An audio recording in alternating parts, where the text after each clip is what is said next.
Welcome back to the recruitment industry's most informative podcast. This week on the podcast, we have Nitin Sharma. Now, when I was thinking about doing the intro for Nitin, I was like, what do I say about him? Because he does so much. He is the founder of RecTools, which is an online directory of recruitment tech products. He is also the founder of RecTalk, which is arguably the recruitment industry's fastest growing podcast, although he must be shitting himself because GiigItARest is snapping at his heels. We're trying our best to close in on his 60,000 subscribers. We got a little way to go. And then Rec Circles as well. So he's got Rec Tools, Rec Talk, and Rec Circles. If you've got Rec at the front of something, Nitin's probably involved in it in some way, shape, or form, apart from the recruitment curry. I guess you could say the recruitment curry club as well. Anyway, Nitin on the podcast this week was a fantastic guest. There was a lot of chat, obviously, around content. There was a lot of chat around podcasting. There was a lot of chat around how to build trust as a recruiter in terms of the way that we sell into people in this day and age, how you can build trust. After we got through that kind of stuff, we got into the real nitty gritty of the fact that actually Nitin used to be a pro wrestler.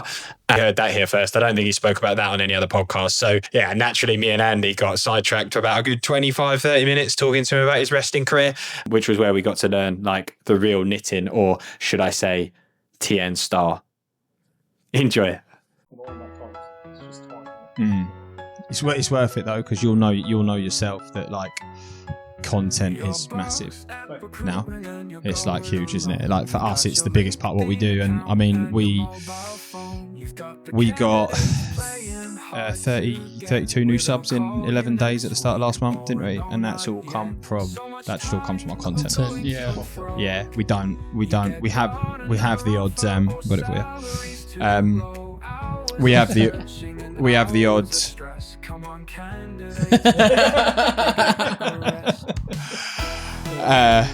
we have the odd LinkedIn outreach that we do, but apart from that, nothing at all.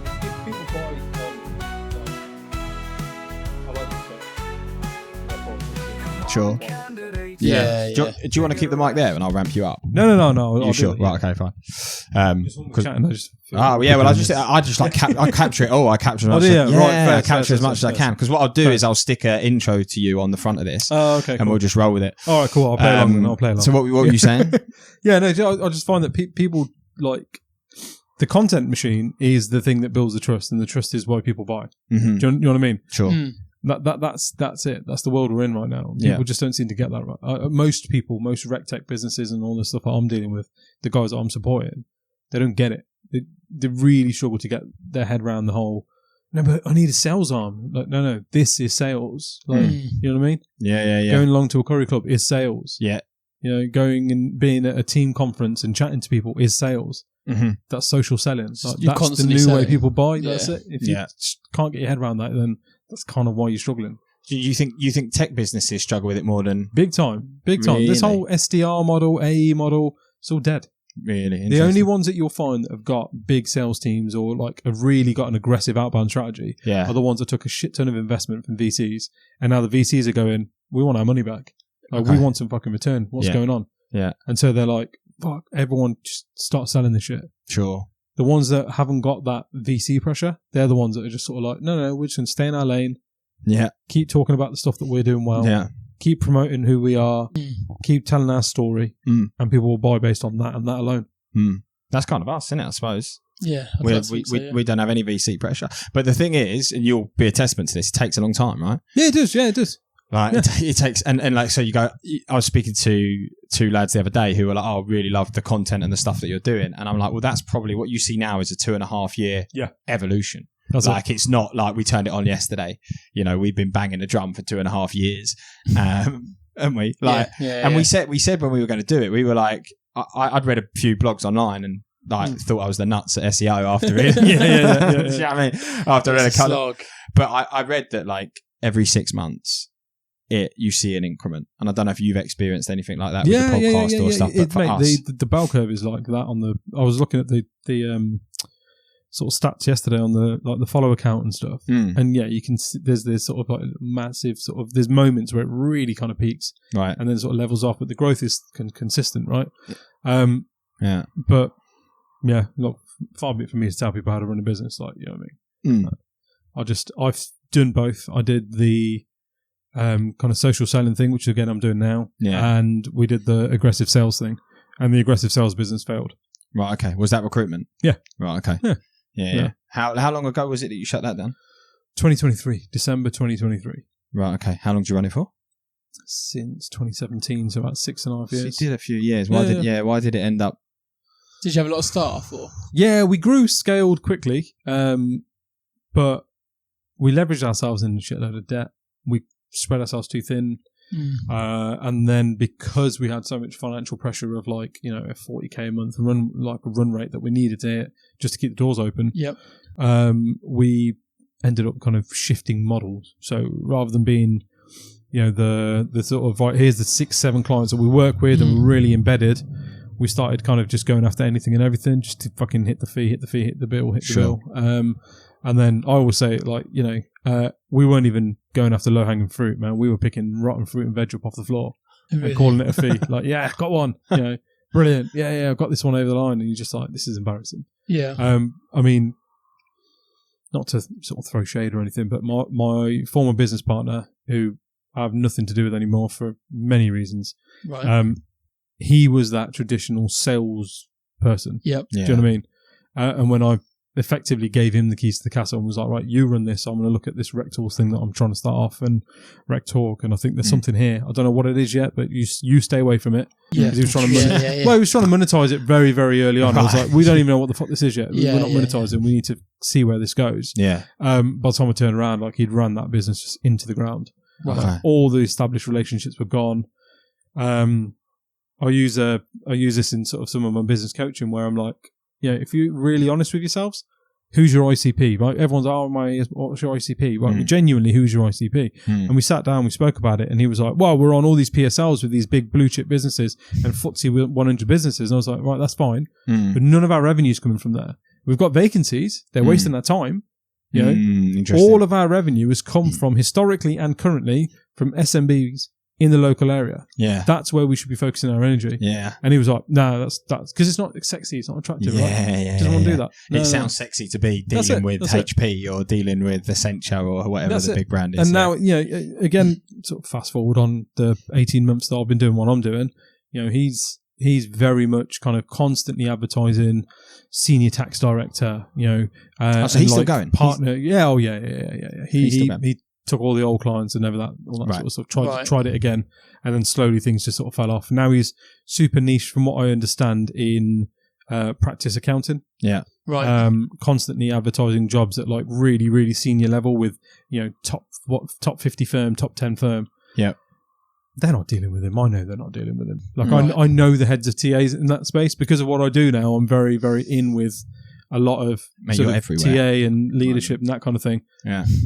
There's not that many people dealing with them that are in my circle. And from what I'm hearing and from the guys I speak to that are in those markets, they're like, we don't really ever come across him. Like, it's really not. It's not. You know? Yeah. So it's almost like he hasn't really learnt the lessons. Whereas for me, I kind of figured out very quickly, listen, I don't need to sign up Bullhorn and, you know, Access Group on RecTools and RecTalk because there's no value to them. Yeah. Sure. The value is to work with the smaller sort of consultancy based, the Kickstarters, the disruptors, because they're the ones that haven't got the marketing budget, but actually really are going to get the value. You know, really going to get the kind of eyes on them that they deserve and that kind of thing. So that's my space. That's where I was like, right, okay, this is the market I can kind of support. Yeah, and that's what I've been doing. So you're obviously part of an agency, and then you've started. What led you to start the podcast? I guess is a question. So I started this thing called RecTools. It was a directory of suppliers. That's all it was. I was kind of like, right, how do I went along to the recruitment agency expo and tried to talk to all the people there about it, and they were just sort of like, yeah, that's cute, but like, fuck off, will you? Right, okay. I mean, let's be honest. I get it now. I completely get it now. Yeah, and in fact, you know, they've paid a lot of money to be there. Yeah. And they've got idiot coming over like, oh, hello, would you like to get your lit? And they're like, fuck you doing, man? Piss off. Like, and I get it. This is pre-launch, right? Yeah, that's it. Yeah. And I'm like, okay, I've got to figure out a way to become well known around these people. And podcast is just what I landed on as let me give this a bash. Like, I think there's probably something there. Yeah. Because then, you know, I bring guest on, but then their competitors are also going to be looking and going, oh, hang on a minute, how do we get on? And so, that was the idea originally. We did that. It kind of worked. And then I sort of realized that when the recruitment business failed, and I was like, shit, okay, what am I going to do? I need to have a proper job, or what am I going to do? And I was like, let me see if I can turn RecTools into a proper business. And so the obvious thing was to go to the first handful of guests that I went to and say, hey, I'm looking at turning this into a business. If you were to pay, what would you pay? And what would you expect? Do you know what I mean? So I was like, okay, people are willing to pay. There is a business here, but the model needs kind of amending. And then it was about June last year where I kind of landed on the fact that, hang on a minute, the podcast is the product. Nice. People don't really give that much of a shit about RecTools in the listing. It's nice to have. It's a cutesy thing. It's a lead magnet. Yeah. The podcast is where the value is. The podcast is where they want to where they want to be. Yeah, interesting. And that's what I'm known for. Yeah, I'm trying to like push RecTools as this thing that I'm known for. Yeah, and actually it's the podcast. And I was like, oh shit, just naturally do. I need to flip this model. Like it needs to be. Hey, you want to come on the podcast? You got to. So who was your first guest? Because it's your podcast is predominantly guests, isn't it? Yeah. God, that's a good question. I'd have to go back. I know the first handful of guests were... do you ever go back and watch it and think, oh, God. Oh, yeah, well, yeah. Mate, the first few episodes were dreadful. Did you have a co-host as well? Yeah, he was my old business partner. Ah, okay. I was going to say, I think I've been... This sounds really stalkerish, but I think I've been through the archives of like... Yeah. And there's two of you. Yeah. Like, so we sat down and did a knitting marathon and we just... Mate, I wouldn't do that. Fucking hell. No, the first few episodes were dreadful. We had Benjamin Dennehy come on. That was great. Who? Benjamin Dennehy. Oh, yeah. Oh, Kiwi chap. We had him come on. That was really good. We had Dave from Wave come on. I met him at the... He's brilliant. Is it? Yeah. I met him at the Red Inn. Is he down that way? I met him at the Red Inn. That's it. Yeah, Curry Club. Curry Club. Yeah. And like what I cottoned onto really quickly was like, I've never met these people. They've come because there's some value for them. And then we have such a good interaction on and off camera. Yeah. That we've become really tight. And I'm on first name terms with these people. And they're in my phone book now. And I can just ring them and say, hey, can you do me a favor and intro me to, or have a chat with, Dave from Wave is a great example actually, in that we'd only really ever interacted on surface level. You come on the podcast, we had a really, really good time together. At this point, my business partner would basically be like, well, when the guest arrives, then I'll come down. And so the guest would arrive, I'd be setting up the studio, sound checking, all that sort of stuff, having a chit chat. And then he'd come down, grace us with his presence. Nice. He'd spend half an hour coughing down the fucking mic and then be like, oh, anyway, I've got to get back. And like, Mr. I'm important, and we'd go. Right. And then I'd be left sat chatting to him and like, oh, so how's this going? How's that going? Yeah. And so I've got these really tight relationships. And actually, when the recruitment business failed, and I was looking at what we're going to do with RecTools and do I sell it? Is it an asset that I can sell to put funding towards the liquidation process? Yeah. Dave was actually one that put me in touch with like 3 investors. He didn't have to do that. Yeah, that's cool. Yeah, and I really did genuinely appreciate it because I was like, actually, like, you didn't need to do that. Like, you put your name on the line here as well. And that's where it started, kind of like the cogs started turning. You know what I mean? I'm like, hang on, there's something here in that. Your relationship gets stronger with these people. You're opening doors. And so since then I was just like, nah, this is what I'm going to do. Yeah, fair. But I used to have a co-host, and it didn't work. The dynamic didn't work. We argued. Right. On like 2 or 3 episodes. And the poor guest, actually on the episode? Yeah, and the poor guests would just be sat there like twiddling their thumbs. You should dig that out. Are they on YouTube? Yeah. I'll have to do that. I'm going, from September, because we've got that much going out now. From September, I'm going to start kind of unlisting the older ones. Oh, are you? Yeah, because the episodes, mate. We were filming from this really crap camera that he bought off Amazon because he was like, oh yeah, no, it's great, it's 4K camera. Mm-hmm. But it would like it didn't pick up any sound, so you record the audio separately, and then you try and overlay it together. Yeah, and then the mouth and wouldn't be syncing, and halfway through, and I was just like, this is dreadful. The camera's the problem here. He's sabotaging our pod. We might be able to edit that now. So it was just it was a nightmare. Some of the episodes were dreadful. But some of the stuff was really funny, actually, because like we had Benjamin come on, and I used to sort of do the pre-roll stuff, and we used to use that as like the intro or the ad. Yeah. And it's like the episode starts with Benjamin just sort of sat there, he's like, So you guys are a recruitment business. And we're like, this guy's travelled all the way from Bournemouth to come on this podcast. He don't know who the fuck we are. Like, this is hilarious. But at this point, we hadn't released a single episode, and people were like, yeah, well, come on. Sure. So again, in the back of my mind, I'm thinking there's something here. Like, people want this, but they don't know where to start. Yeah. Do I really lean into this? And like, I mean, fortunately, as we sit now, I've got 72,000 subscribers on YouTube. That's really which is good, fucking madness. Like, and it just keeps going. Because I swear at Christmas it was like 30 something. Yeah. And that was impressive. You know? Yeah. Fuck's sake, yeah. I'm going after the. I want to be the only one that's got the YouTube silver plaque. I don't think anyone else. What do you need is to get that? I don't 100,000. 100K. Yeah. Nice. So right now, I'll say right now, sort of March time, I looked at it and projected it was sort of November, December time. I was like, that'd be a nice way to cap off the year. Yeah. But as it stands right now, we're growing by the last 28 days was like 9,700 subs. So I'm like, actually, this could happen just after summer. And you can break that down and see like where they're from and across the globe, right? Was it where UK and weirdly India is a lot. Really? India seems to really like YouTube, and I don't know whether it's because they see an Indian on screen with, like, you know, prominent people in the recruitment industry or whatever, and they're like, "Oh, yeah, this is one of ours." Like, you know, but like, I'll take it. But the majority is the UK, the US, Australia, South Africa, and then sort of Dubai and Saudi and UAE. So where there's strong like big recruitment, big areas, recruitment spots, that's where, and then India, So I tell you what's wild about that, right? That figure you've quoted there, 9,700 people a month.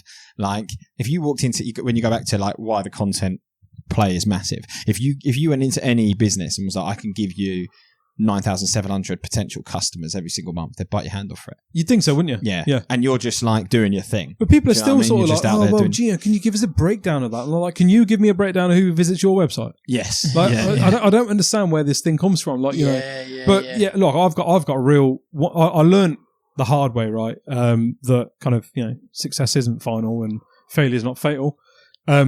But the learns off the back of... That quote is a Winston Churchill quote. Yeah. That is my favourite quote. Yeah, I love it. Mate, that is on my phone.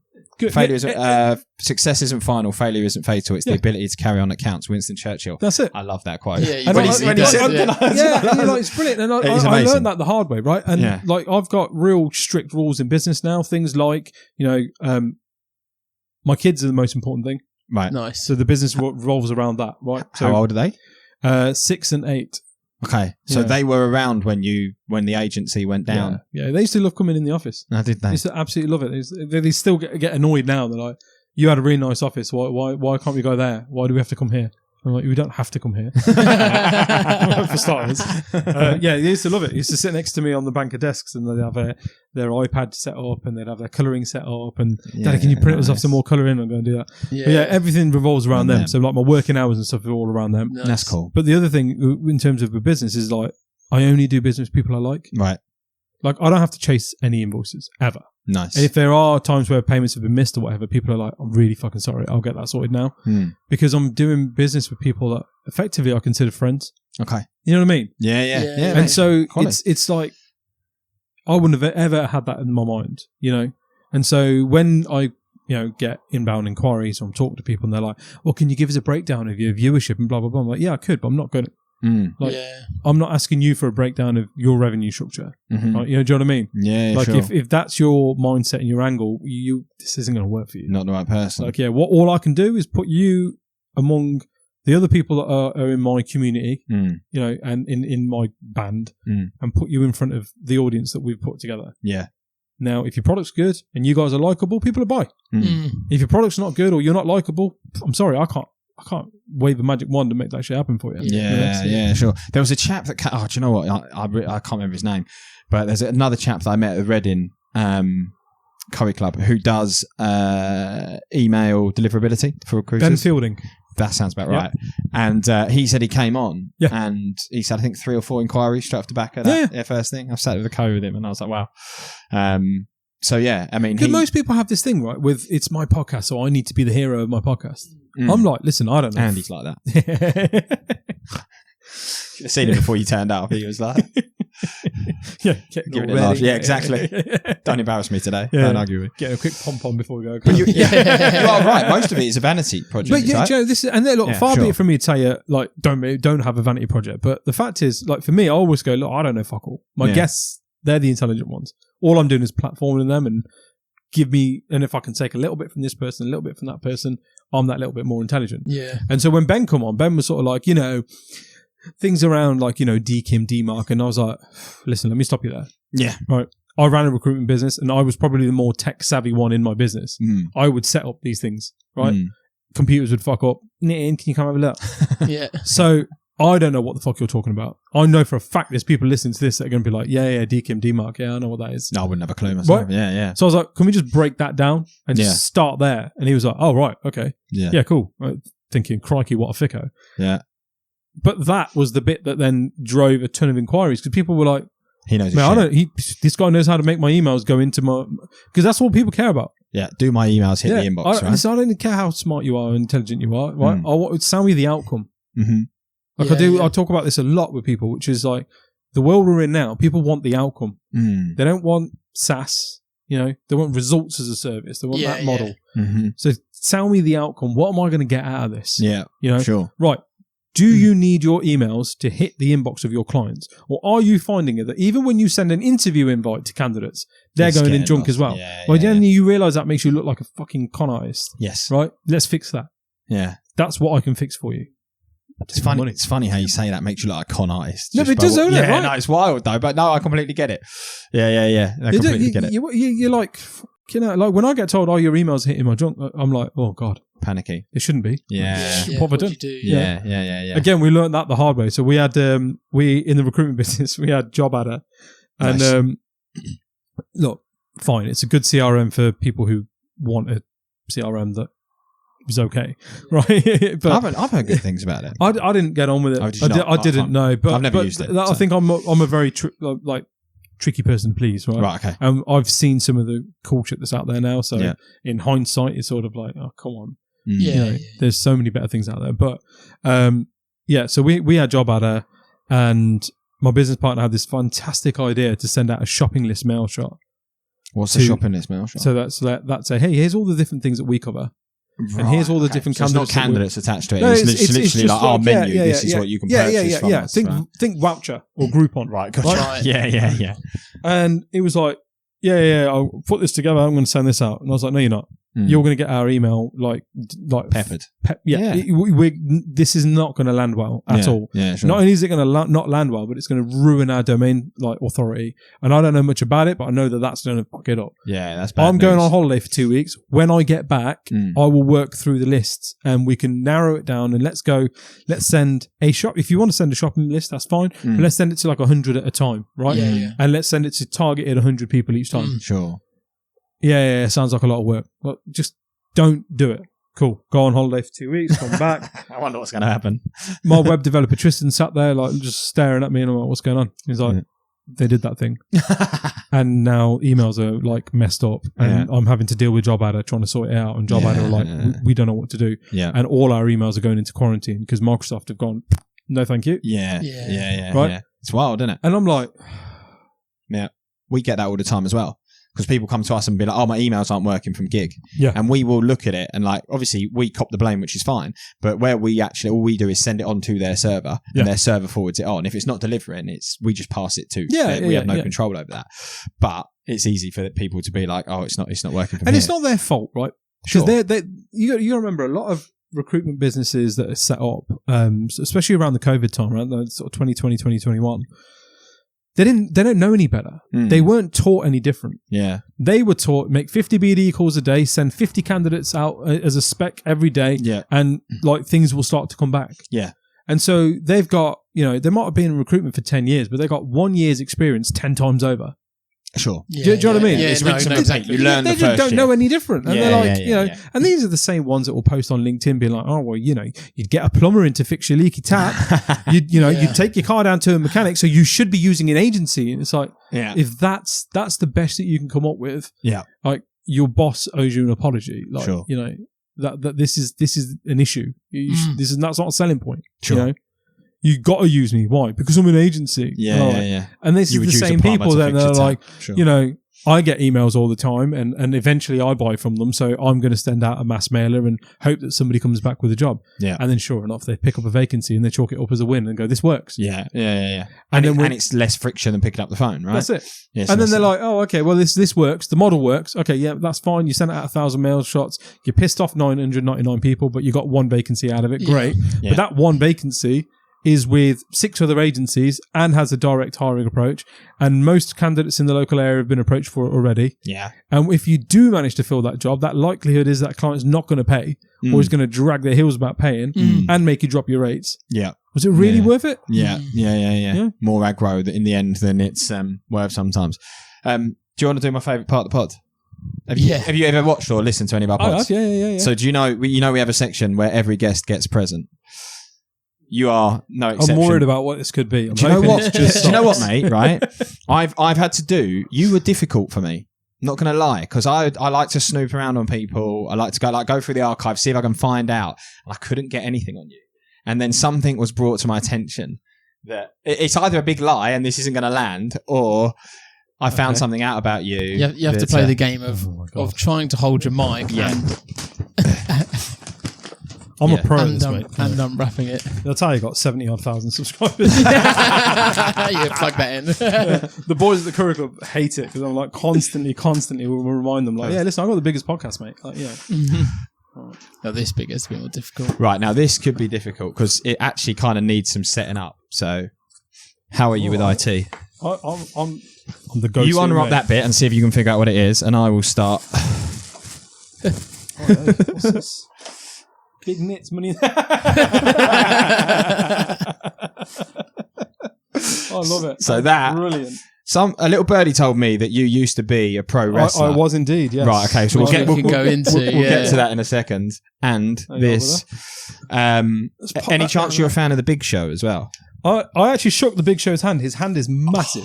Well, that's why we've we bought you a light up wrestling belt. Mate, I'll take that. That is brilliant. With big nits, because I thought I love it. That is fucking brilliant. Thank you so much. That is my pleasure. That's going in the studio. Is it? Yeah. Oh, do you know what you said when we were buying it? That might good on the, That's going in the studio. How do you feel about the nickname Big Nits though? Is that okay? Yeah, I don't know. I've been called worse. Oh, right, okay. Fine. Because it was like, do we go with the nickname? And we only had so many characters that you could use, so it was like Big. Yeah. Listen, my pro wrestling name was given to me by the booker, and it was TN Star. TN Star. And no one's ever heard of it since because I dropped that very quickly. TN Star. Yeah. So come on, let's. I feel like you could find that on an adult website as well. TN. Quite probably. Yeah.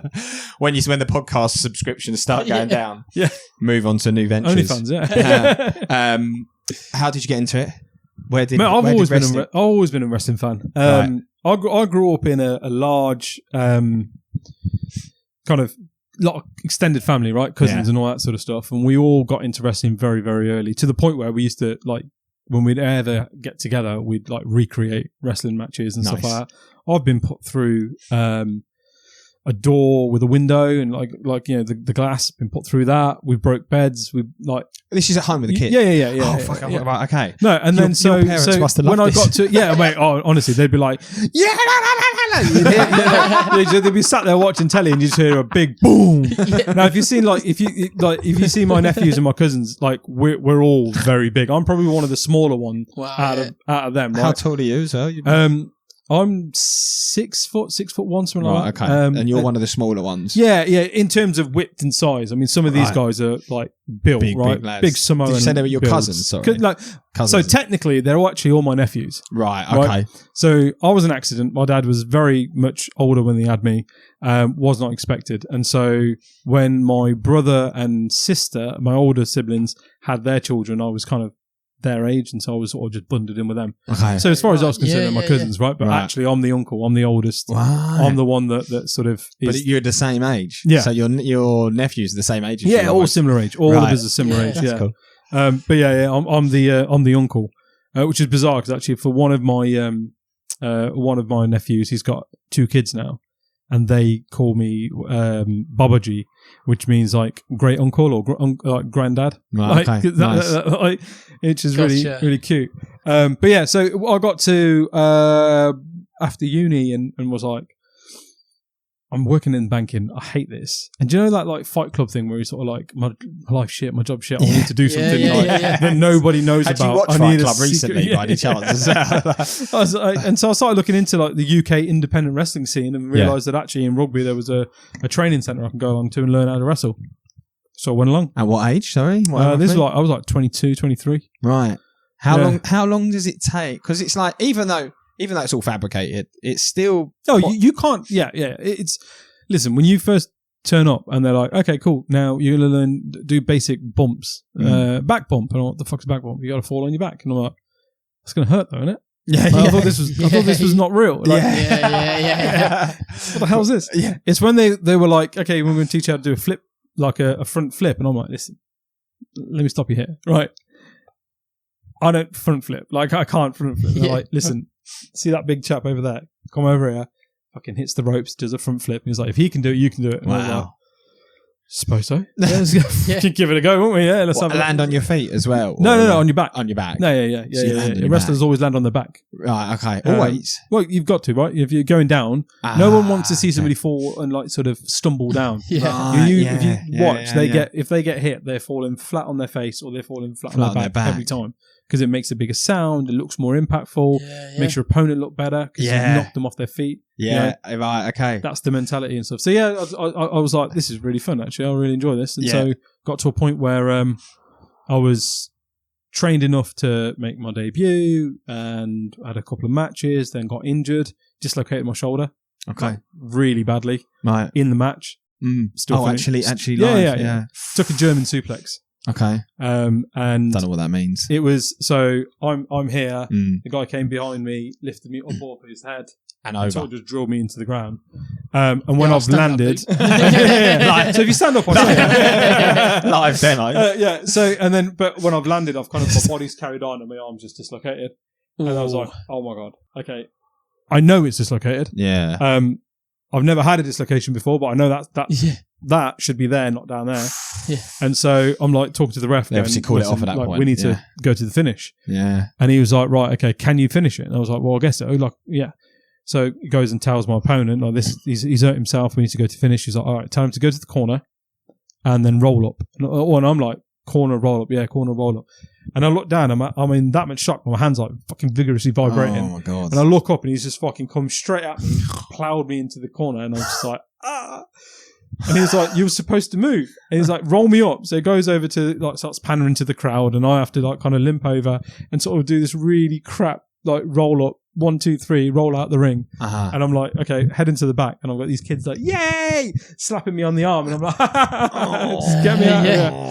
Yeah. The most embarrassing part was having to go to rugby A&E in my wrestling gear, which, again, because it was a secret identity thing, right? I didn't want people to know that, oh, that's the guy who does my fucking loans and my investments.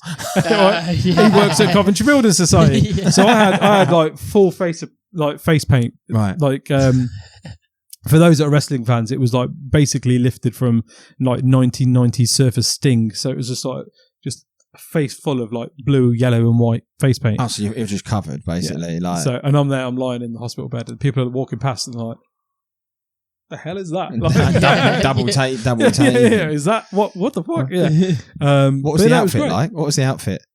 Did you call it DJ? Did you call it DJ something? Or? No, TN Star. Star. No, so I had blue and silver biker boots.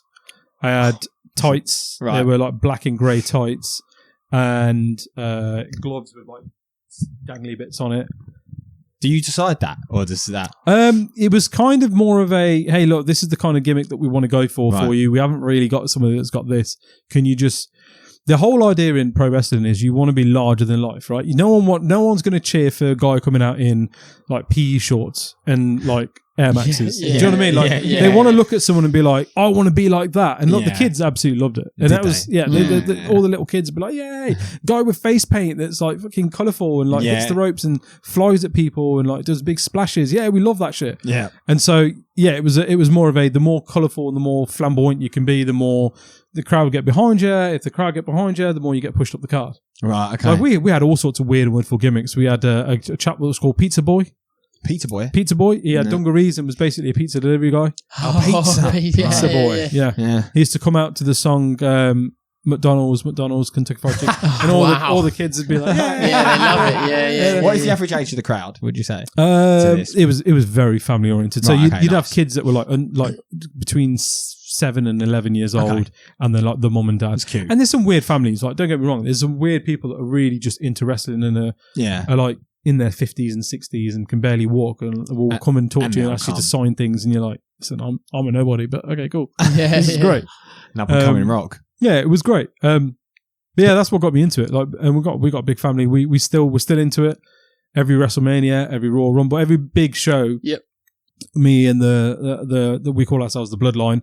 Will regardless of kind of where we are, a lot of them are based down this way, right? So some are in Slough, Southall. Oh yeah, nice. And we'll go right where are we going this time, right? Either they'll come up to Coventry, or we'll go down there, or we'll rent an Airbnb. Yeah. And it's just like the family have told, look, this is it. This is WrestleMania season. Like, yeah. Nice. Yeah, which is a bit of a pain because actually next year's WrestleMania is on the weekend of our niece's wedding.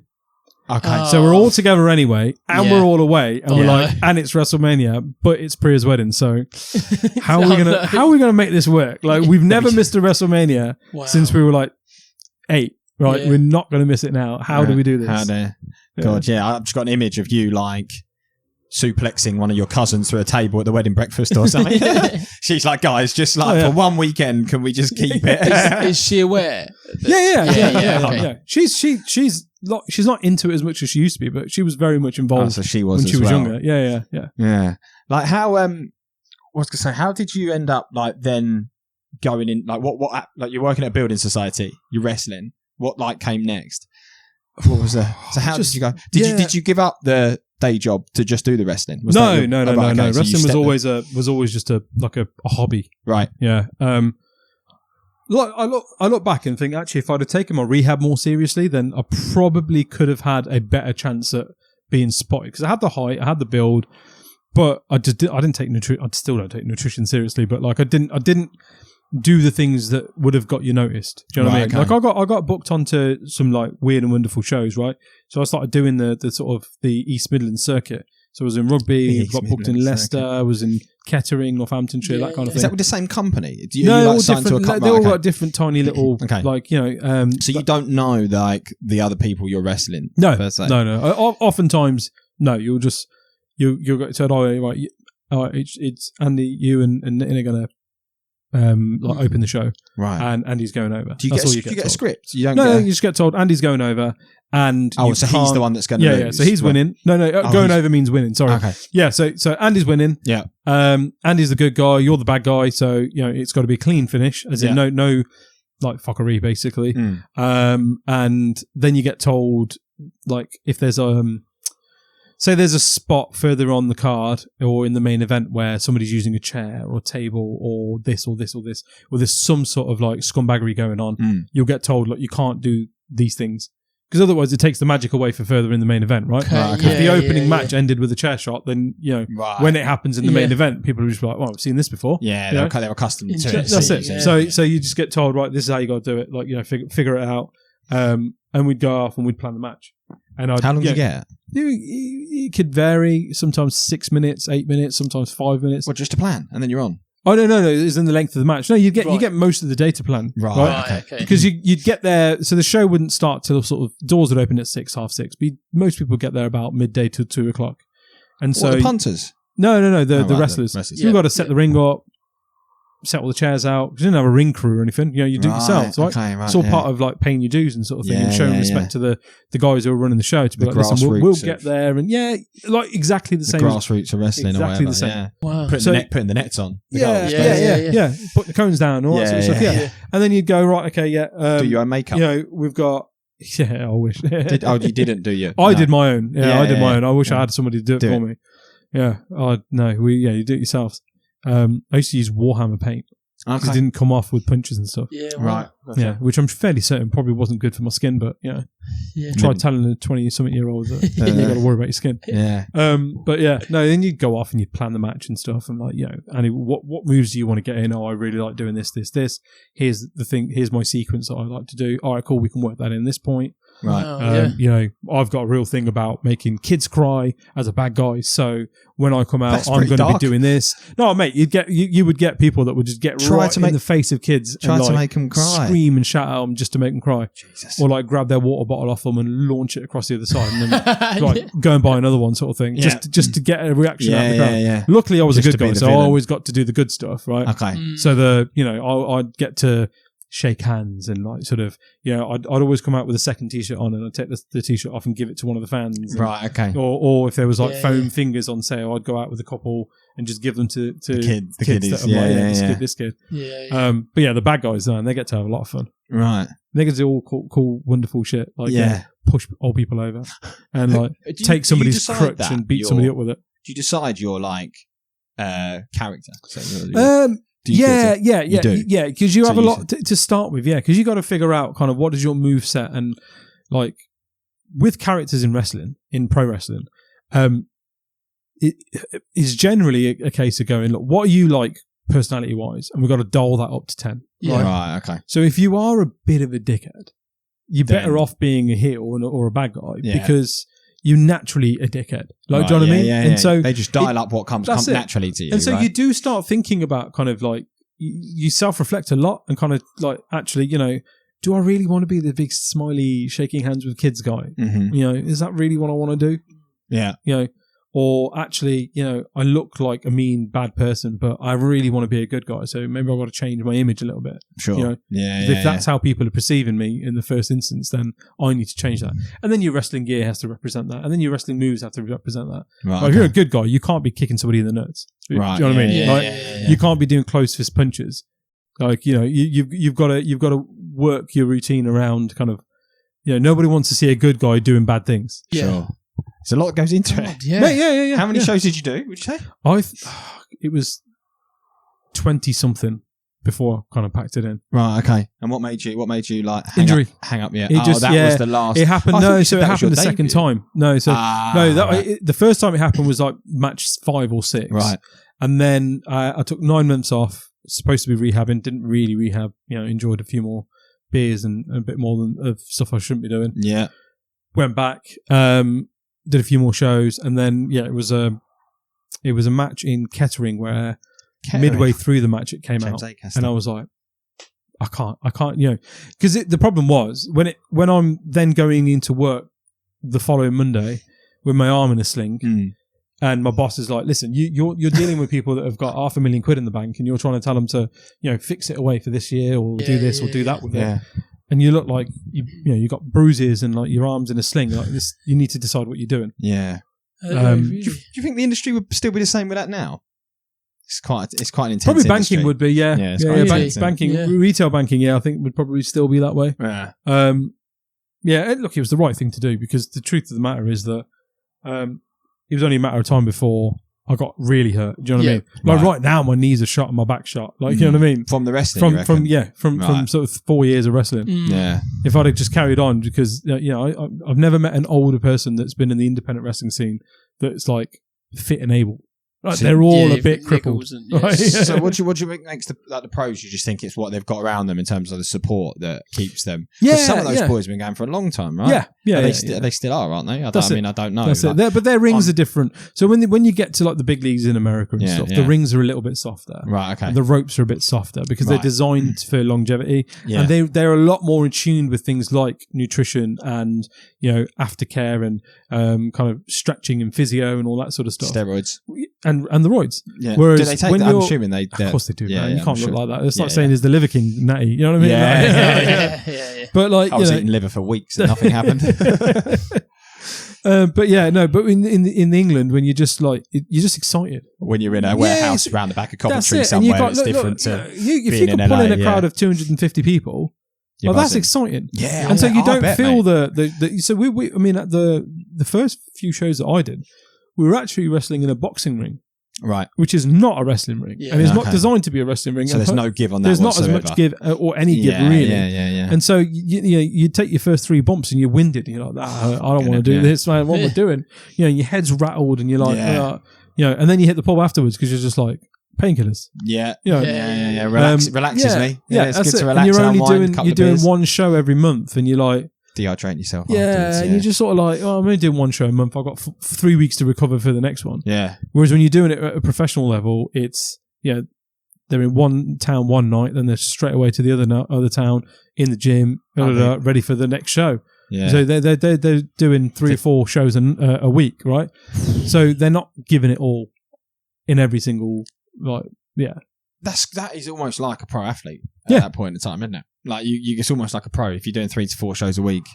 It's a carnival on the road. It's a carnival. That's what it always has been. In America, it was always sort of known as like the carnival scene. It's a carny thing. You know what I mean? It's a carny life. You're on the road. Sure. You go, you perform, you do your thing, circus, and then you just exactly. You're just constantly on the move. On the move, and all that sort of stuff. Like I don't regret ever trying to pursuing it because I've never met a pro wrestler.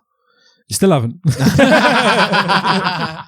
So how did you end up in recruitment then from wrestling? Where did that come from? I got because no recruitment experience before wrestling. No. Then you started wrestling. Yeah. No, I did. So I did retail banking. I got to be a manager at Nationwide Building Society. Then were you pushed in that direction? Was that an interest? No, it was at Coventry Building Society. I was really keen on becoming an IFA. So I don't know what that means. Financial advisor. Right. Okay. Like a qualified financial advisor. And they were willing to pay for all the exams and stuff. So signed up for it. Yeah, brilliant. And they were like, actually, you'd be quite good at this. And then the paperwork came and it was big, like CMAP and CFA, study books. And I was just like, I didn't fancy it. No, I could barely got through university, right? Yeah. So I'm like, nah, this ain't the one. Did you go uni in Coventry as well? No, I went Birmingham. Oh, okay, nice. Yeah, Birmingham.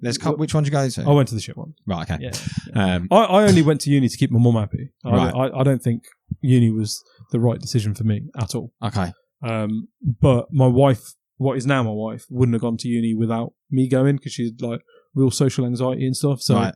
So you guys were together before uni? We got together at like 16 in school. Right. Wow. Yeah. So childhood sweethearts. Like I went over and sat next to her in A-level maths. And when I'm sitting with you because there's no one else sat with you and you look like you'd be sad otherwise. Oh, look. And she told me to fuck off. And then we just sort of like, I'd known her since like year 8 or whatever. Told you to fuck off. Yeah. But you persisted. You didn't. Poor girl, man. Got over that objection. Yeah. And, look at you now. Yeah. So So I went to uni and all that sort of good shit. Was in banking. Mum and dad, mum more than dad, but mum was super proud. My son works in banking. Showing off my business cards to people and this, that, and the other. Went down. So it was don't want to be an IFA. I've pissed my managers off at Coventry Building Society because they paid for all of that stuff, and I was just like, I don't want to do this. Yeah. So I left there quite quickly. Went to Nationwide, worked my way up to branch manager. Pissed a few people off there. And so I had to move very quickly. So I ended up getting a job at Skipton Building Society as a manager there. Did that for just under a year before I pissed somebody off there. Well, a lot of people off there. There's a theme here.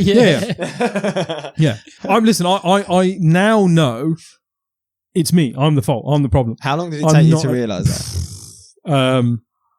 I said that in a really judgmental way. I didn't mean that. How long did that take you? It took me to the age of maybe 31. Okay. Before I realised that actually, do you know what? I ain't cut out for corporate world, and I'm just not a very employable person. There's nothing wrong with that though. It's like I don't think I'm for the corporate world. No. Do you know what I mean? But some people are very good at playing the game. Yeah. Some people are very good at playing the game and they're face fitting. Yeah. Me, I'm just too vocal. Like I used to piss people off at Michael Page. But yeah, so I lost my job at Skipton, went into Michael Page to register as a candidate because they do accountancy and finance and I worked in finance and therefore they should be able to help me find a job. Yeah. Turns out that I'm an idiot and accountancy and finance in their world means something different to my world. But they were like, we like you. Why don't you come and give recruitment a bash? And so I was like, yeah, all right. Well, I don't have a job and I'm getting married, so I should probably take this opportunity. Yeah. Joined with them and quite quickly was just like, I could do this for myself. And then, I gave it sort of 4 years, but towards, again, the back end of those 4 years, it got to a point where I was just systematically pissing management off because, we'd be sat around in a room and they'd be talking about, what can we do to drive performance and this, that, and the other. And I'm going like, a monkey could do this job. Like, you've got all this floor full of people that are just doing stupid shit day in, day out. Why don't we start there? Yeah. Like, we don't need to reinvent recruitment. Sure. just need to look at what these guys are doing. There's people literally sat there right now doing their makeup. Right, okay. Right? We're all in here talking about strategy and how do we turn this around. And there's people sat out there doing their makeup, ready to go down to the bank to have a few drinks. Yeah. Let's start addressing that. And they'd be like, listen, you make a really good point, but you've got to think about the impact that has on other people. So I don't give a fuck about the impact on people. Yeah. You either want performance or you don't. Well, which one is it? Yeah. And eventually was like, listen, I need to go, man. That's the same for me. I can do this for myself. Yeah. Let me just go do this for myself. Yeah. That's the boring journey into recruitment. Yeah. Nice. Well, it's funny, isn't it? Because it's always interesting. I never would have pinned you down before as being accountant / pro wrestler. Yeah. Do you know what I mean? Like, that's why I love these kind of stories. No, I love my time in bank. I think everybody should work in retail banking at some point in their lives because the amount of financial literacy it taught me. Like, I'm really, really good with money now. Really good with money. Yeah. The business failed and I was in a position where I could take a year without having to worry about selling assets and doing this and doing that, or rush to go and get a job and really focus on what I wanted to do, which was the podcast, because of what taught me, what retail banking taught me about, financial literacy, putting money away, and simple things like the day you get paid, have your mortgage go out on that day and your savings go on that day. Don't save at the end of the month, save at the start of the month. Yeah. Because you'll never save what's left because nothing's ever left. Yeah, sure. Treat your savings as a bill and then all of a sudden you'll be protective of it. And, I could dip into that, but I'm not going to. I'll figure it out. I'm not going to. And then you get to a point where, when you grow up in what I grew up with, money was always an issue for family and stuff, with the size of our family and the size of us. We ate a lot, right? Yeah. And so you had windows and doors to replace everything. Yeah. They must have loved your mum down at Windows Direct or whatever it is in Coventry. Oh, she's back again. We've got the steel reinforcement this time. You can powerbomb through that. Oh, mate, yeah. So you kind of, when you first save your first $5,000, you're like, I can save $5,000 I have. I don't want to touch that. Yeah. And then that 5 goes to 10, and that 10 goes to 10, 15, and you're like, I can do this. I can do this. Because I'm sitting there, right, and I'm giving financial advice to people coming in who've got 60, 70 grand in their savings accounts that's surplus. This isn't money they even care about. They bank somewhere else. This is Coventry Building Site. This is the money they forgot about. Right. Wow, okay. And I'm like, this guy's in his late 40s, early 50s, and he's got so much more money than my family have and my brother has. And, I'm like, what are you doing? It's possible. Yeah. And he's got just a standard job, right? There was one guy who was a stagecoach driver. And I'm like, you got 50 grand tucked away, and I'm in 40 grand worth of debt. This is madness. Yeah. So I always think people should at least do a stint in banking in some sense to get that level of financial education. You learn about overdrafts and credit cards and balance transfers and loans and things like that, and you realise how bad payday loans really are. Right. Okay. Do you know what I mean? You understand what an APR is, and you understand the difference between what it should be a good amount of interest to pay and not, and so on. So, and those things just stay with you, I think. So you said a minute ago that when you lost was it the recruitment business? You had a year, basically because of everything you tucked away. Yeah. So you didn't panic at all with a wife and kids at home. So again, I was in business with somebody who notoriously lived outside of his means. Right. Okay. If you got $3,000, he'd spend 3.5. Sure. Right. It's easily done. Yeah. And so we had a very strict agreement at the start, which was whatever you take out of the business, I will take out of the business. Mm-hmm. And when he then needed to start taking more out of the business, naturally, I was also then taking more out of the business. Right, Difference was I was overpaying the mortgage and banking a lot because I don't really need it. Did it not worry you that he was going up and up and up? It did. No, it did. But to be honest, I'd checked out. Right. There was a point in time where we were so different. Yeah. In terms of what we wanted and what we expected and all that sort of stuff, that actually, his wife worked there as our accountant, which turned out to be one of the biggest mistakes because that caused a lot of problems. Yeah. And it was stealing, effectively. Yeah, they were taking another wage out of the business to go into their family, right? Sure. And I wasn't. Yeah. His brother worked there. His cousin worked there. Oh, his stepdad used the office on evenings and weekends to run a little side course thing that he did in like driver training or something like that. Right. Do you know what I mean? It was like, it got to a point where I was like, you need this to work. I don't. Right, yeah. Do you know what I mean? Like, yeah. you're desperate for this to work because actually, there's so many people you then got to go back to your, you know, with your tail between your legs and tell your brother, sorry, you ain't got a job no more, even though you've just moved out. And got your wife's going to have to go and get a job. You're going to have to go and get a job, and your cousin's going to have to go and get a job, and your stepdad's going to have to find somewhere else to like to run his little side hustle, right? Whereas me, I can just walk tight and walk away. Yeah, I'm done. You know what I mean? And so I checked out way before that. Yeah. So, but yeah, it did bore me. Of course it did. Yeah. Especially when you get told 2 days before about to run payroll, oh, we ain't got enough to pay the guys, mate. And like, yeah, how? How many are there as well? How many? At this point, we had 8. Yeah, see that frightens me. I made sure they were all looked after. Did you? Personally, I made sure that they were all paid personally. Right. Because in my mind, it was it's tough, isn't it? Yeah, you've done the right thing there. Yeah, because there's families on the line, right? So, but it's also. And I went out of my way to make sure they all got a job. I rang around. I made sure every single one of them had interviews and something to go to. Right. The only one I couldn't help was my web developer, Tristan, who I've now upskilled to do video editing.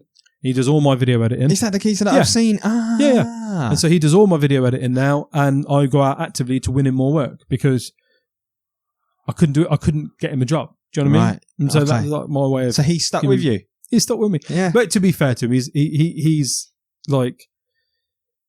Is he the one doing video content as well? Is that not him? No, that's GJ. That's my latest. Okay, that's the guy I'm thinking. Yeah, that's the guy I'm thinking. Tristan was the guy that was at the team conference behind the camera. He was at the team conference behind the camera. Do you know what? I didn't even see you at the team conference. Where were you hiding? I was podcasting all day. I completely missed it. Corridor. I didn't even see it. I didn't even. Yeah. Well, yeah. Like, so yeah, no. Tristan's great. Like the main rooms. Yes. Walk out. Yeah, I was there. There. Right. There was like a few. So if you'd come out of there and gone left, you had all the stats. Yeah. I was on the side. Yeah, that's it. Yeah, okay, gotcha. Yeah. A big thing's coming for you and those guys then? Or is that... Yeah, we've got a lot of work, collaboration stuff. I love Andy, right? I think I've got a lot of time for him. We're very, very similar in terms of kind of what we want from this industry. What is that, do you think? I want all the dickheads gone.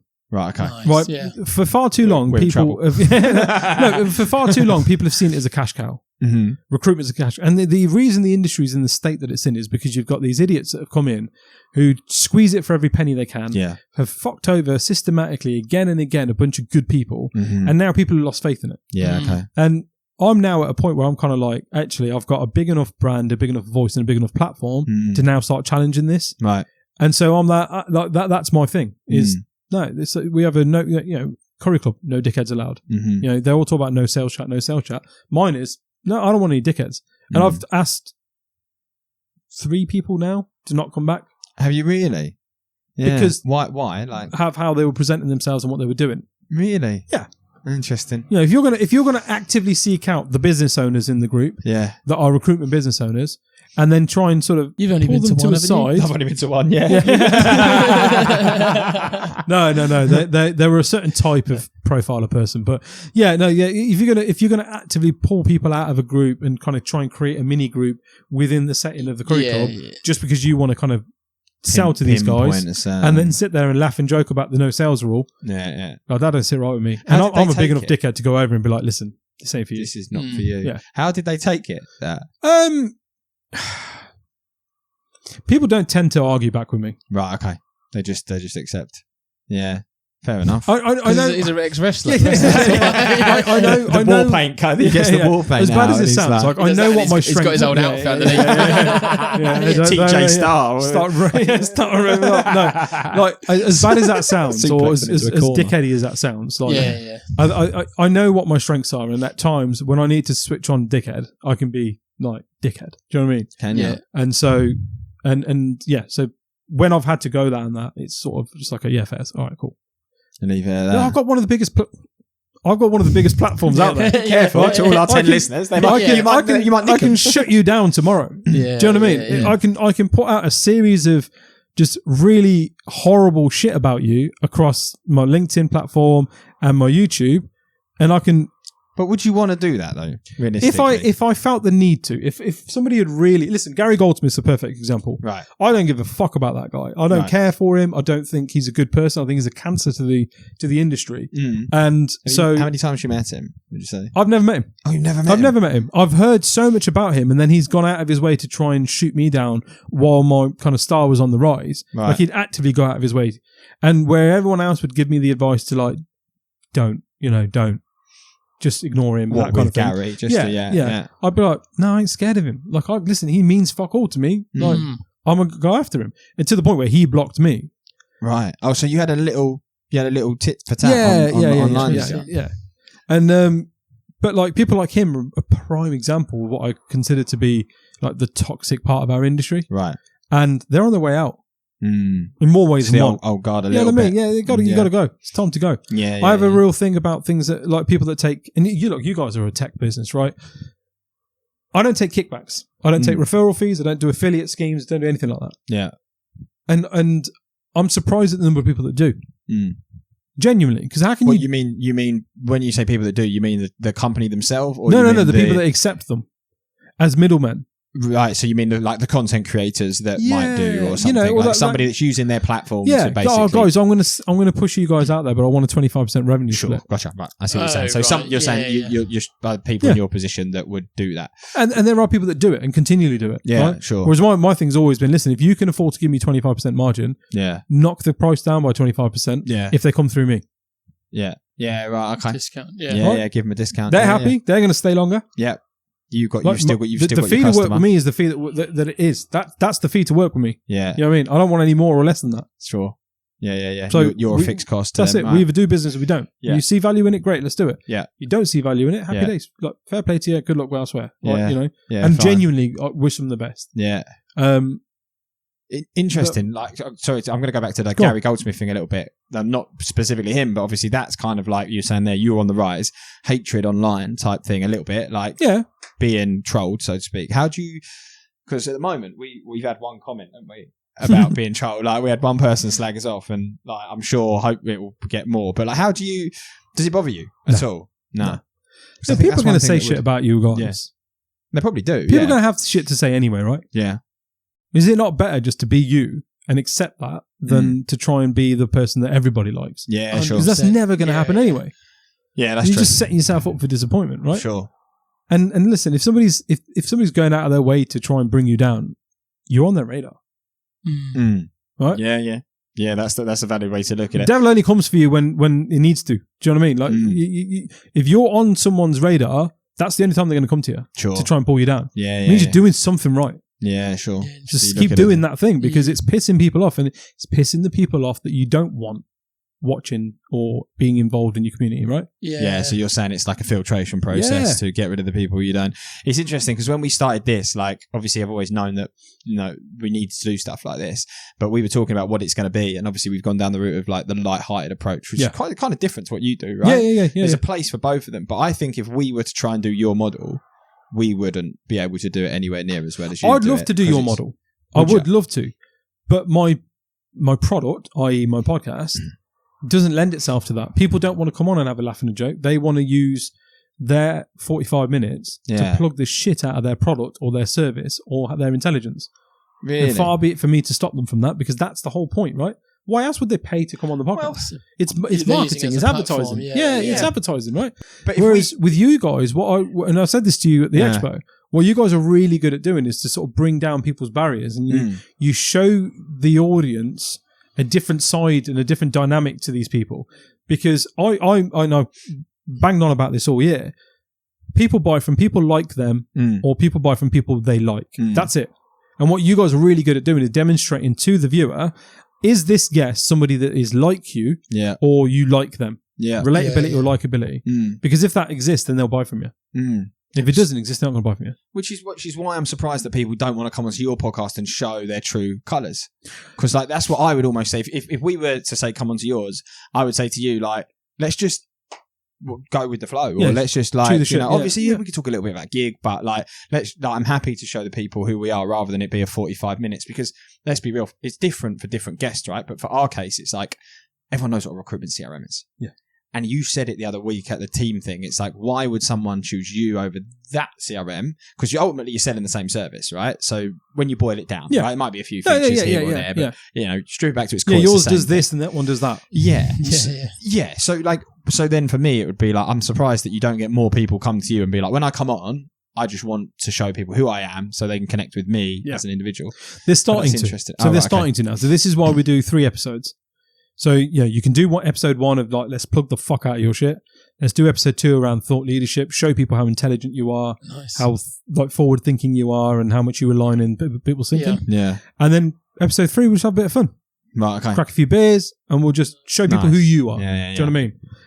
So they're starting to. So you've got 3 different like pillars there, right? That's it. This is still a very new model, right? I mean, like I said, I only started this time last year was when I started this model. So and really I took over the podcast as my own in Jan 24.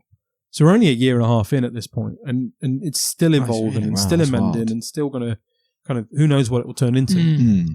That is well. What? So is the podcast going to be the thing for you now? Because knowing like what I know about you is you do so much. So this was You sound like my wife. You sound like my wife. Yeah, Chloe says it all the time. She texted me earlier and said when he comes on, what are you fucking doing this week then? Like, you know, what now? Because there's like, you've got RecCircle, you've got RecTalk, you've got RecTools, Curry Club, you've got Curry Club. Yeah. So that's at least 4. Like, is there going to be one of those that's going to be the king? Are you going to... Yeah, no. Do you know what it is, right? I just like getting involved in fun shit. Okay. I don't want to... See how far we can push this. Next week, skydiving knitting. Like. No, I just... Look, I had a very laid out plan, right? Business was going to do this. The recruitment business would get to this point. I would exit at this point. My business partner was going to buy me out at X amount of money. I wanted to get to 45, and I didn't want to have to work after that. Right. Okay. And everything had aligned for that, right? Until the business failed, and then I'm like, "Fuck." Okay, had to sell an asset. Got rid of the nice car. We put our plans to move on hold, and you know things changed. But at that point, I was kind of like, it was the Mexican fisherman. An analogy, right? And I was like, yeah, that makes more sense. That's what my dad did. My dad didn't ever retire. He worked until 81, but he wasn't really ever working. Yeah. Like, he just did cool, fun shit. He just did shit that he enjoyed doing. Sure. Nice, yeah. And I'm like, I'm positioning myself now to be able to, my job is to do this for a living. Yeah. To go and attend events for a living. And just to knock about with people and have interesting conversations. Yeah. I'm the luckiest man in the fucking world. Like, do you know what I mean? Like, yeah. And you get a light up belt as well. And I get a light up belt. Yeah. Yeah. Why kind of limit yourself? Or, you know, there's certain things that I'll probably go, okay, that's not so fun anymore. I want to kind of wind that bit down. I might move that on. Might bring somebody in. You know, the plan with RecTools is to hire a couple more people and give that to them as a kind of like, this is a PR/marketing machine. Run that. Yeah. Because I just want to do the podcasting for now. Right. So the podcast is where you're leaning. Yeah, but like, listen, I'll get to that silver plaque, and I think after that I'll probably be like, see where you go. It's a bit of a hassle now, isn't it? I don't want to do this anymore. Well, the amount of time you put into it, because like for me, we're obviously like the polar opposite to you. We're obsessed with like one thing. Yeah. And we do this like one thing, which is Giig. And so I look at people like you, and I'm like, hats off to you for finding the time. Because like time to do, like RecCircles is a product, right? RecTools, I don't know if there's any development on that as a platform, but that would take time. Yeah. If you do, the Curry Club takes time. Podcasting takes do you know the answer to it is collaborate with good people. Right. I'm not 100% involved in all of those things. You know what I mean? Right. Okay. Curry Club, there's 5 of us carrying the 5 families. You know what I mean? Like. There's 5 of us carrying the weight of that. Yeah. RecCircle, there's 3 of us carrying the weight of that. Yeah. RecTools is mine, but I've got GJ. There's going to be another person I'm hiring. RecTalk, I've got Tristan now doing all the heavy lifting on the editing and the uploading and all that sort of stuff, right? So I get to do the fun shit. Nice. All because I'm not sitting there going, oh, the business is making X amount of money, so I can take all of that. That's all mine. I don't need it.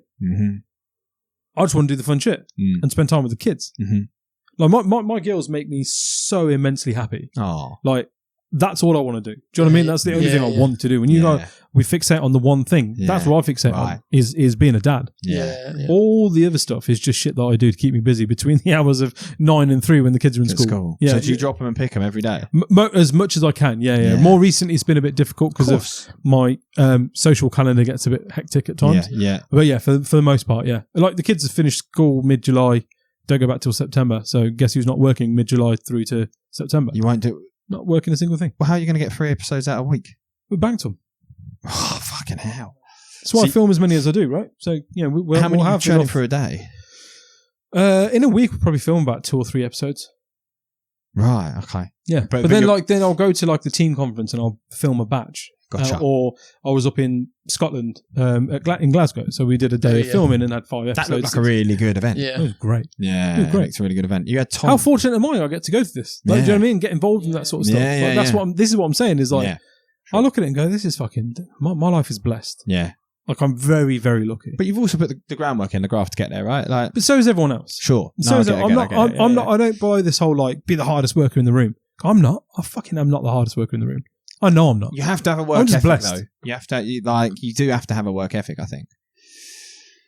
Not necessarily. Depends on what you define a work ethic as. Listen, I probably spend more time on TikTok than I do actually properly working. If I'm being honest. Yeah. Okay. Could wild. I achieve a lot more? Yeah, absolutely. If I had the work ethic and the drive, I just haven't. I don't care for it anymore. Like I've not got the drive to earn more money. I've not got the drive to grow a business. All I've got the drive to do is to be like, I get to do fun, cool, stupid, dumb shit and call it a job. Ha.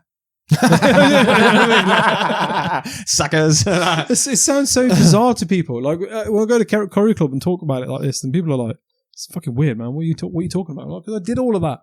I did all of that. Rush the kids into school, shouting at them, "Go on, get ready! Daddy's got to go to the office. I've got to get this person started for their day. I've got to do this. I've got to do that. I've got to do this." I don't want to do any of it. It's all a fucking to-do list that's not even mine. I don't want to do it. Yeah. So now I'm like, I don't want to do it. I ain't going to do it. If you can end up in that position, it's great. And like we work really hard. Like we put in some serious hours and we graft. But like I love it. And I think of that as a cheat code because I'm like I don't sit there on a Sunday and think, fuck, I've got that thing. I've got do you know what I mean? We're getting to the point now where we're busy and it's becoming overwhelming, isn't it? To a certain degree. Like we are getting to the point now where it's like there's so much on the to-do list and like, but I still love it. But yeah, I think because it's feeding the soul. Pardon? Because it's feeding the soul. Yeah. Because it's scratching that itch or ticking that box for you. For sure. Right? And as long as it does that, great. Yeah. When it stops doing that, that's when you need genuinely consider what we're doing. Because there's a lot of people out there right now running zombie businesses. Yeah. It's not dead on the treadmill, but it ain't alive. Yeah. It's just going along. Yeah. And you're out of love with it and it's out of love with you. And like, just go and find that thing that makes you like, get up in the morning and be like, my life's chill. My life's blessed. Yeah. Now, for me, if I can do this for the rest of my life, like my stepdad, he worked in the city in insurance his whole career. And when he was retiring, was like, I've never enjoyed it. Right, and he's done 40 years of on the train up and back to London. Like you know, insurance very similar to probably what you did in banking world. And I listened to that, and he was retiring at 60, and I thought, like, actually, if I had to do that, I would have tapped out years ago. So I was like, I almost feel like I'm already retired. Yeah, because I do what I love. You know, and I do work hard, but I do it on my terms, which I feel very lucky about. That's the Mexican fisherman analogy, right? Right, do something you love, you never work a day in your life. That's it. Why do I do all that stuff? Like I'm doing. I'm sat there. I'm fishing by my lake. I take the fish and I take them into the town and I sell it to the local fishmonger. And I go back and that's my life, right? Why would I want to grow and scale that and buy a fishery and then buy a machine and a plant machine, and then scale it and grow it and sell it for £6 million and this, that, and the other? Because what are you going to do when it's all over? Go and sit by the lake. Yeah. Catch a few fish. Take it down the fishmongers. Do you know what I mean? Like I'm already doing the thing that I'm programmed to try and like you don't deserve to have an enjoyable, happy life until you hit 65, 70. Then you can enjoy yourself. Then you can No, that's what we're programmed to think and feel and believe. Yeah. Whereas actually it's like, what am I going to do retired? Yeah. I'm not going to just sit about. I'm always going to do something. Yeah. So why not just do that something that's fun now? Try and make a living out of it. Yeah. And you know what? Don't give myself the grief and the hassle that like, and the expectation of like, oh no, I need to be a millionaire. Yeah. Oh, I need to buy a 4-bedroom house. Yeah. Then I need to buy a 6-bedroom house. Sure. Then I need a double garage. Yeah. But for who? Sure. Think about the nicest car that you drove past. What did the person driving it look like? Yeah. You don't know. No. I can tell you about the car. Yeah. Beautiful Porsche. It was green. It was this. It was that. Yeah. What does the driver look driving like? it. Fuck knows. Yeah, no one cares. Yeah, it's wild. But the thing is, you were saying about like we've been programmed that way, and I think that's because we're in a world now where we have the privilege where we can. Yeah. Like if you go back generations, it was literally like you had to do what you could to survive. And we live in this crazy world now where there's choice and there's options. I think commerce has always existed, though. I think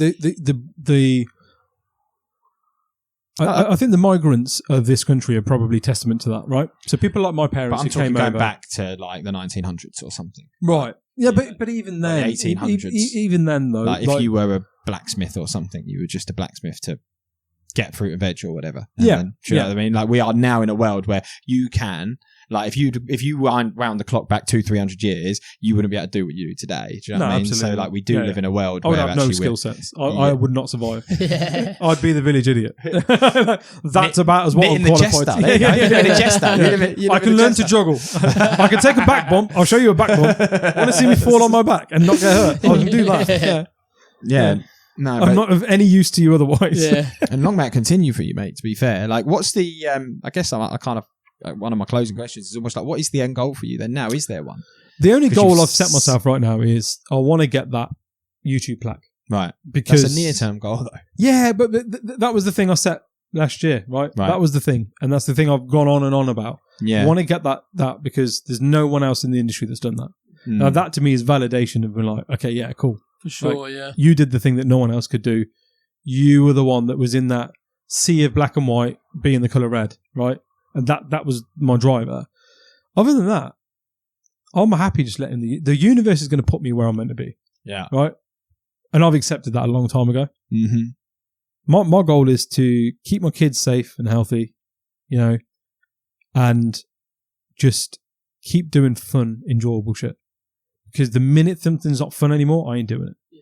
You know, I feel like I've earned that much. With the amount of crap I had to go through with the business failing and, you know, my relationship with what my business partner and I were like brothers. Like we were tight. You know, there wasn't anything I wouldn't have done for him.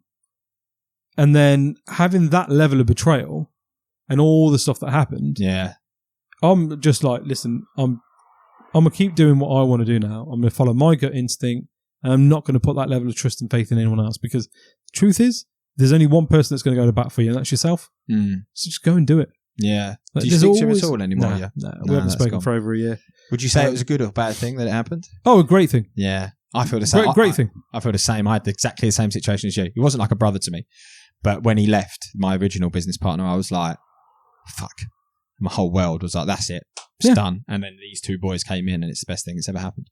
That's it. So. And look, you guys are doing, I think, you're making all the right moves and you're... You have to say that when you sat here. Yeah, well, no, but I've said this to you guys off camera.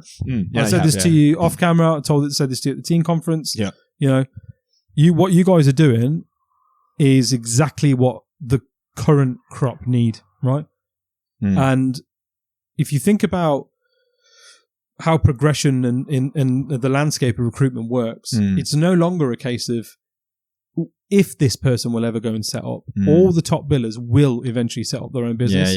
And when they do, they will require a CRM. For the majority of those people, they will want a functional product that doesn't cost them the earth. And you guys know your ICP. It's incredibly well defined. Yeah. And I think you guys keep doing what you're doing, they will find you. I don't do any outbound. I'm very, very touch wood, right? Yeah, I don't do any outbound at all. Everything I have is all inbound and referrals.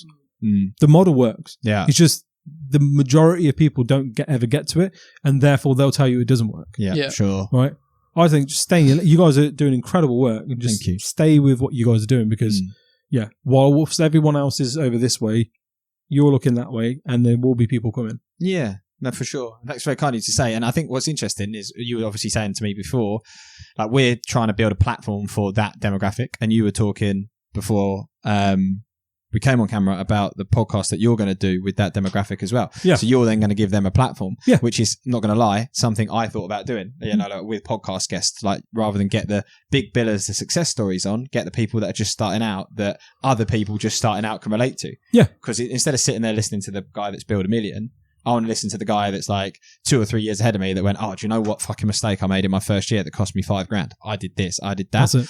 So I think it's really interesting that you're going to start that, because you'll do that better than we will, because we don't have time, I don't think.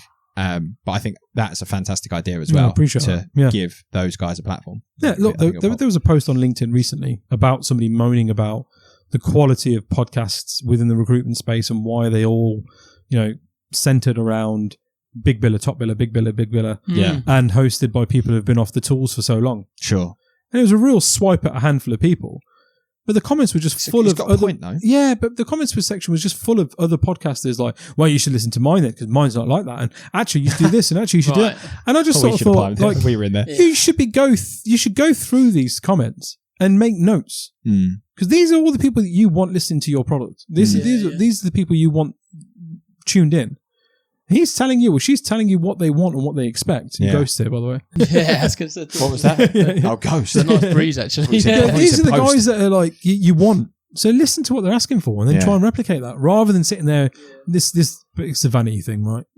I think why yours is working as well as it is, I think the main reason why mine's been as successful as it has been, and others that have done well, is because when it's not a vanity project, when there's a purpose behind it, the purpose that it's there to provide, those people find it. You know what I mean? Yeah. When it's a vanity project, no one's going to find it. Sure. Because no one wants to listen to somebody talk about how great they are. No, 100%. And when we started, we said like we want to be the best recruitment podcast for background noise. Like that was our aim, for background noise, because we were like, the guys that are RICP work on their own, and a lot of them go, I miss that office chit chat. So it's like, if we can just be the office chit chat where they're like, oh, the twats in the corner over there said something funny, right? Like that was going to be our thing. And then I think if you because that ICP, that small community, they need, or that's solo founder or small business, they need that community. So we were just trying to bring it in a light-hearted way. And I think if you then tap into that community and be like, oh, we're sharing a story that somebody else can listen to and check into, I think it's going to fly. I learned a long time ago doing what I'm doing now that if I knew even half the shit I know now, my recruitment business wouldn't have failed. And we wouldn't have made the mistakes that we did. Yeah. So if I know that and I've got all these stories to tell, there's other people out there that will know just as much, or if not more, and will have just as relevant experiences. And I'm very, very conscious that actually I'm coming up to 2 years off the tools. So I'm fast running out of relevancy in terms of the ability to sit there and tell a recruitment business owner how to run their business from a practical day-to-day perspective. Yeah. What I'm incredibly good at now doing is being able to show them how to run a business, because I've learned some pretty fucking hard lessons along that way. Do you know what I mean? Yeah. But your day-to-day stuff, well, there's a plethora of people out there. Let me now sit with them and pick their brains and platform them. Yeah. We were having a conversation with team guys the other day of saying that you want to hear from the people that are 2 or 3 steps ahead. Yes. Not 150. Been there, steps done that, got the t-shirt. Yeah. Of course. It was a different time, but Yes, the guy that 2 or 3. Mate, I'm going to call it. We've done an hour and a half, dude. Fucking hell. It's been an absolute pleasure. Thank you so much for coming down. Thanks for coming on. No, my pleasure. We'll do it again Thank sometime. you so much. Really appreciate it. Oh, wow. I enjoyed that. Did you? Yeah. You've got a lot of interesting stuff. Oh, do you like it? Big fits. Recruitment and you're going alone. You got your LinkedIn account and your mobile phone. You've got the candidates playing hard to get. Well, they'll call you next week, or no, not yet. So much time of going to and fro. You got another offer, or salary's too low. Hours or searching and hours of stress. Come on, candidates, just GiigItARest.